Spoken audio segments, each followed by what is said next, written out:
The rom-com is alive and well on Broadway. Let's talk about Left on 10th. Here's Beth Stevens with our fall preview edition of Building Broadway. Thanks, Tamsin.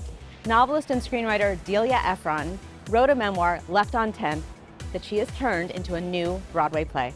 I met her on Where Else, 10th Street, to talk about love, loss, and second chances. Your memoir is called Left on 10th, and this play is called Left on 10th, but I don't think people really know what that title means. Can you explain what that is?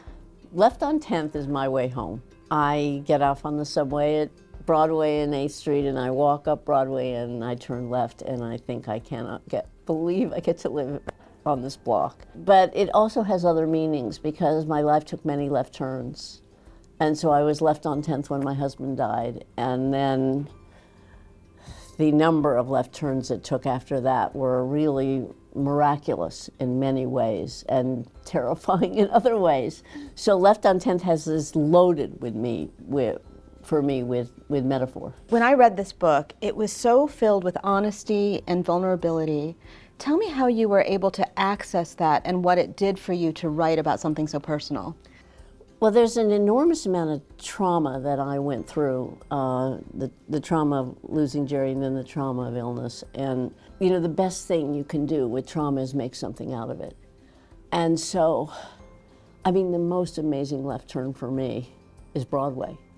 I mean, this out of that, it's overwhelming. So I think it's extremely healing for me to have written the book, and then to take this one step further into this joyful place. So let's explain for people who don't know the story what Left on 10th is about. Well, I lost my husband, and I was trying to, disconnect his phone, and Verizon crashed my internet. And I almost went crazy with those prompts trying to get it back. I really just went wiggy. So what I do when I get upset is I write about it. And I wrote about this piece about losing Jerry and having this nightmare with Verizon, and I had it published. It was published in the New York Times on the op-ed page. And I got a lot of mail because it turns out everyone hates their phone companies. And one of the pieces of mail I got was from Peter Rutter, who is a psychiatrist living in the Bay Area. We had had 2 dates like 100 years before. I mean, when I was 18. You didn't remember it, right? No, I don't remember. I still don't remember it. I've tried and tried, but I don't remember a thing about it. He said, well, we were fixed up by your sister Nora, so this guy comes blessed by Nora, who's no longer with me. So we started writing.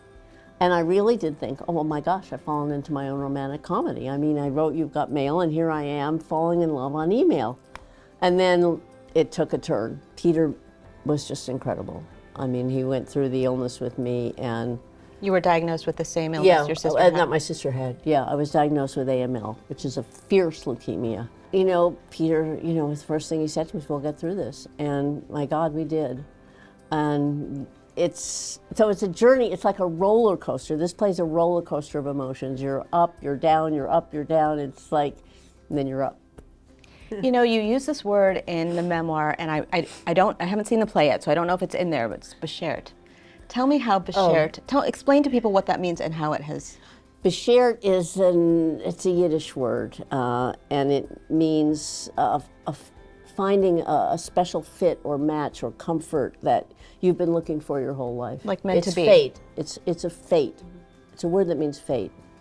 And when I wrote this reply to Peter's email, and he read it, and he just said Bashert. It was like it just slipped out of his mouth. It was like, oh, this is meant to be.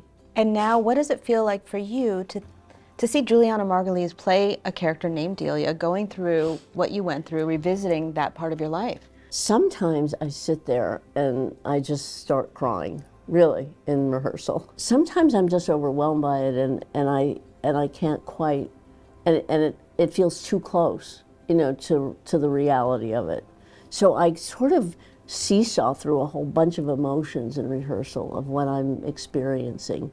And there have been all this, Juliana lives in the Village, and I met her in a very Bashert way. I was reading her memoir, which is called Sunshine Girl, and I was loving it, and I said, oh my God, she lives near. I went out that afternoon with my dog, And I'm walking down Fifth Avenue, just about at 10th Street, and my dog sniffs another dog. And I look up to see who's walking the dog, and it's Juliana. So I introduced myself because I had written a piece about, I had loved The Good Wife, and I wrote a very funny piece about it for the New York Times. So I thought she knew who I was, so I introduced myself, and we hugged, and that's how I met her. But there's these are ridiculous little things, but we were in rehearsal. I think it was the first day, and she said, "Oh, you're left-handed," which she is also. And then she was learning, there's a little dance, of course, because Susan Stroman is directing this. Right, we have dance in this show, a little dance. She was learning a tap step, and she said to me, just to everyone, well, you know, it's tricky because I'm left-handed, but I do sports with my right hand, so I think it's making it harder for me to do this. Well, that's me. I do sports with my right hand, and I write and eat with my left hand. So, like, it's stupid, but it's still, you know, crazy. I was going to ask you about Susan Stroman directing because in the memoir you mentioned that you and your husband Jerry took tap dancing lessons. So you definitely like to experiment. Yeah, it's true. It's true. I grew up on on Broadway musicals. It's the only music I really know. I can recite the entire beginning of West Side Story. Where are you going to find Nardo? At the dance night, at the gym. But the gyms, I mean, really, I can go on. Right, and how many times have you seen Seven Brides with Seven Brothers? About 16. Right. Yes, and it's a terrible movie. It's about these men stealing women. It's just awful, and I love it so much. So anyway, romantic comedies can mess with a woman's brain, let us just say that. So, but I, of course, grew up in love with them, and Susan Stroman, because she's so brilliant at musicals, and we started collaborating, I started to think, okay, what from my life works in this way, which is the wonder of collaboration. You start to explore different things you might not. And Jerry and I, for 2 or 3 years, we each took private tap lessons, and we would occasionally dance together in the bedroom. There's Much to the dismay of your downstairs neighbors. Dancing in this play, for sure. You know, that's amazing. Do you feel like when you watch it, you're left with hope, or do you feel yes, like it's a very, very hopeful play, but it does take you on a big journey up, big journey down, and then, you know, joy.